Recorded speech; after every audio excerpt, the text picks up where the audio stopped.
Feeling coming down, she said. I just want to keep my personal and professional life bars apart in this case. क्योंकि क्या होता है जब they start mixing up ना, then and you know कि you're neutral, you're not biased. Then there are people who keep poking कि she is the one. Media में चर्चा चली थी कि पार्थ आपसे सेट पे बात नहीं कर रहे थे। नहीं, मतलब बात तब होगी ना जब आपका इंटरेक्शन होगा, आपके सीन साथ में लगेंगे या कुछ। मैं बहुत शाय किस्म का इंसान हूँ, इंट्रोवर्ट हूँ, ज्यादा बातें नहीं करता लोगों से या ज्यादा घुल मिलता नहीं हूँ और इसी वजह से मिसअंडरस्टैंडिंग भी हो जाती है लोगों में। तो जस्ट इमेजिन कि एक हिट टीवी शो है, एक राइजिंग एक्ट्रेस है, एक एस्टैब्लिश्ड एक्टर है और एक बॉयफ्रेंड और मैनेजर है और इन चारों चीजों के बीच में एक इतना बड़ा ड्रामा क्रिएट हो गया है कि लिटरली शो पर इम्पैक्ट पड़ रहा है। तो हम बात कर रहे हैं टीवी के काफी पॉपुलर शो सहर होने को है कि लीड एक्टर्स यानी कि पार्थ और रिशिता को लेकर होने ही अभी पूरी कंट्रोवर्सी के बारे में, जो हालांकि सोशल मीडिया पर तो अभी वायरल हुई है लेकिन इसको लेकर रूमर्स पिछले कुछ महीने से कॉन्स्टेंटली आ ही रहे हैं, जहां एक सेक्शन तो कम्प्लीटली रिशिता और उनके बॉयफ्रेंड के ये अनप्रोफेशनल बिहेवियर को कॉल आउट करते हुए अब रिशिता के ही रिप्लेसमेंट की डिमांड करने लगा है सीरियल से, और वहीं दूसरी तरफ रिशिता को डिफेंड करने वालों को लगता है कि पार्थ की तो हिस्ट्री ही रही है हमेशा अपने को एक्टर्स के साथ इश्यूज क्रिएट होने की। तो इन सारी चीजों के बारे में बात करेंगे, बस उससे पहले आप चैनल को सब्सक्राइब जरूर से कर लेना। तो सबसे पहले थोड़ा सा कॉन्टेक्स्ट समझते हैं। I mean, ये पूरा ड्रामा जिस सीरियल को लेकर हो रहा है उसका नाम है सहर होने को है, जहाँ मेन लीड्स में पार्थ और रिश्ता कोठारी फीचर हो रहे हैं। जहाँ एक तरफ तो पार्थ इंडस्ट्री का ऑलरेडी एस्टेब्लिश नाम है as in multiple hit shows और स्ट्रॉन्ग फैन बेस की वजह से पार्थ को तो काफी सारे लोग अभी जानते हैं, लेकिन वहीं दूसरी तरफ रिशिता रिलेटिवली काफी न्यू फेस है। I mean, उनका तो ये जर्नी स्टार्ट होने वाला ही फेस है, but to the surprise show काफी अच्छा परफॉर्म करता है और ग्रेजुअली अपना एक फैन बेस क्रिएट कर लेता है जो काफी प्रेस करता है इस शो को। एंड ये क्यूरोसिटी को बिल्ड करने की काफी बड़ी वजह इन लीड पेयर की ऑन स्क्रीन केमिस्ट्री को भी बताया जाता है, एज इन ऑडियंस को इनकी पेयरिंग काफी ज्यादा पसंद आती है और इस वजह से फिर एडिट्स बनते हैं, रील्स बनते हैं, फैन पेजेस क्रिएट होते हैं, तो इन शॉर्ट शिपिंग स्टार्ट हो जाती है। एंड स्पेसिफिकली अगर हम इस शो के बारे में बात करें ना तो उसका टाइमलाइन ऐसा है कि एक एज गैप को लेकर भी डिस्कशन काफी हो चुका है। I mean, शो में जो लीड एक्ट्रेस है यानी कि सहर है उसका एज अराउंड 17-18 इयर्स दिखाया गया है। हालांकि रिशिता की वो एज नहीं है, वो अबव 20 ही है, बट फिक्शनली उस चीज को प्रोजेक्ट करने की कोशिश की गई है, जिसको लेकर भी काफी क्वेश्चंस रेज हुए थे कि क्यों ऐसा प्रॉब्लमैटिक पोर्ट्रेयल किया जा रहा है। हालांकि फिर उस टाइम पर डिफेंड करते हुए शो को ये कहा गया था कि प्रॉब्लम को या इशू को यहाँ पर रेज करने की कोशिश की गई है और ऐसा कुछ भी अनएथिकल यहाँ पर नहीं दिखाया गया है। और बस फिर जैसे जैसे स्पार्क क्रिएट होता गया, लोगों का इंटरेस्ट बढ़ता गया, इसके बारे में बात होने लग गई। लेकिन हाँ, ये लास्ट कुछ टाइम से कैसे लीड एक्टर और एक्ट्रेस के बीच में इश्यूज हैं ये भी काफी प्रोमिनेंटली डिस्कस हो ही रहा था। ऐसे यहाँ पर एंट्री होती है मृदुल की, जो कि रिशिता के बॉयफ्रेंड हैं और साथ साथ उनके मैनेजर भी हैं, और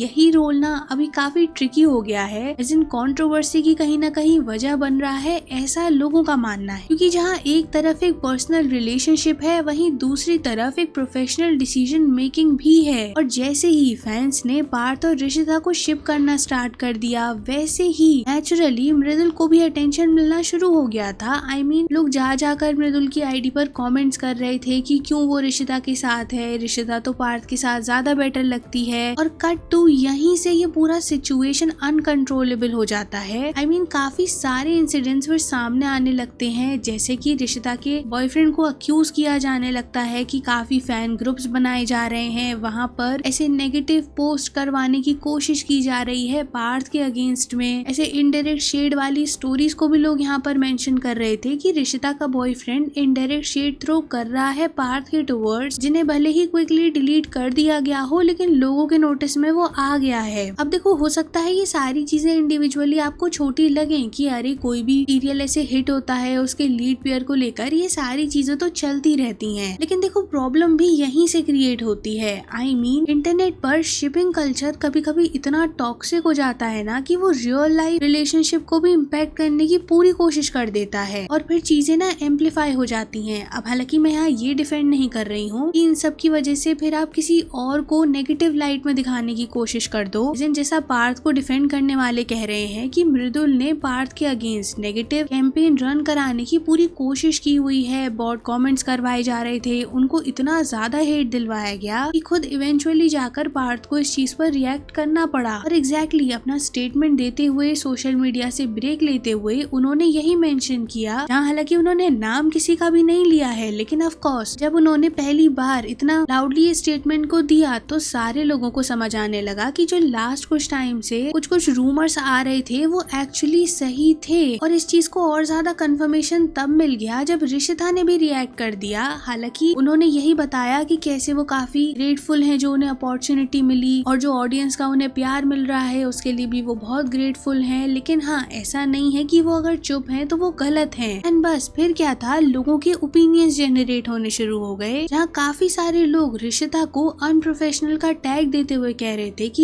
ये उनके करियर का फर्स्ट प्रोजेक्ट था और टीवी इंडस्ट्री में पहला ही शो इतना सक्सेसफुल हो जाना उनके लिए काफी प्रोफेशनली अच्छा पॉइंट बन सकता था। लेकिन हाँ, उन्होंने पर्सनल और प्रोफेशनल लाइफ में जो डिस्टेंस नहीं मेंटेन की ना, और ये पूरा फियास्को क्रिएट हो गया, ये न सिर्फ उनके लिए इस शो में बैकफायर करेगा बल्कि आने वाली अपॉर्चुनिटीज में भी उन्हें इसके साइड इफेक्ट्स झेलने पड़ेंगे। बिकॉज एट द एंड ये नैरेटिव तो बिल्ड हो ही गया ना कि उनके बॉयफ्रेंड जो एक्चुअली उनके मैनेजर भी हैं वो कितना ज्यादा इन्वॉल्व रहते हैं इन चीजों में, और कैसे आने वाले प्रोजेक्ट्स में भी ये सेम पैटर्न रिपीट हो सकता है। अब हालांकि टू काउंटर इट, ऋषिता को सपोर्ट करते हुए लोग कह रहे हैं कि पार्थ का हमेशा अपने को एक्टर्स के साथ कोई ना कोई क्योस क्रिएट होता ही रहता है उनके हर एक शो में, और एग्जैक्टली वही पैटर्न यहाँ भी रिपीट हो रहा है। तो फिर क्यों कोई पार्थ को कॉल आउट नहीं कर रहा है? लेकिन ऋषिता को डिफेंड करने वालों का कहना था कि पार्थ का ये जेलस बिहेवियर यहाँ पर अच्छे से प्रोजेक्ट हो रहा है कि कैसे एक न्यू कमर इतना आउटशाइन कर रही है, शो में इतना अच्छा परफॉर्म कर रही है, और मेजॉरिटी लाइमलाइट उनसे डाइवर्ट होकर अभी ऋषिता को मिल रही है। अब हालांकि इन माय ओपिनियन दोनों चीजें पोज अपार्ट हैं, और एग्जैक्टली जो अभी कंट्रोवर्सी हो रही है ना, उसका अगर किसी पर सबसे ज्यादा नेगेटिव इम्पैक्ट पड़ेगा तो वो ऋषिता पर ही पड़ेगा। बिकॉज लेट्स बी ऑनेस्ट, अगर ये चीज राजन शाही या फिर एकता कपूर के शो में हो रही होती तो आपको बहुत जल्दी रिप्लेसमेंट दिख जाता। एज इन राजन शाही के केस में आपने कितने बड़े बड़े एक्टर्स को देखा है ऐसे ही रिप्लेस होते हुए ओवरनाइट। और आई गेस ये वजह भी है कि अभी काफी लोग मेंशन कर रहे हैं कि क्यों प्रोडक्शन हाउस और चैनल इतना फियास्को को टॉलरेट कर रहा है, क्योंकि अगर शो पर हैम्पर होने लग गई चीजें तो इवेंचुअली काफी ज्यादा मेस्ड अप सिचुएशन क्रिएट हो जाएगी। अब हालांकि इसे काउंटर करते हुए लोग कह रहे थे कि पार्थ और ऋषिता ने जो एक ऑन स्क्रीन केमिस्ट्री को बिल्ड कर दिया है, कैरेक्टर्स को प्रोजेक्ट कर दिया है इन अ सर्टेन वे, वो दोबारा से किसी और के साथ क्रिएट करना बहुत ज्यादा टिपिकल हो जाएगा और शो पर उसका नेगेटिव इम्पैक्ट भी पड़ सकता है। एंड शायद यही वजह है कि मेकर्स अभी इस चीज को इतने महीनों से टॉलरेट भी कर रहे हैं। And see we talk about this off screen dynamics of lead actors of this show ना, तो कुछ रिपोर्ट्स तो ये तक क्लेम कर रही हैं कि पार्थ और ऋषिता के बीच में सेट पर भी आर्ग्यूमेंट हो चुका है, और इनफैक्ट रूमर्स तो यहाँ तक हैं कि शूटिंग को भी टेम्परेली पॉज करना पड़ गया था इस चीज की वजह से। बाकी अपना ओपिनियन कमेंट बॉक्स में जरूर बताना, and don't forget to like and share the video, subscribe to the channel, and thanks for watching.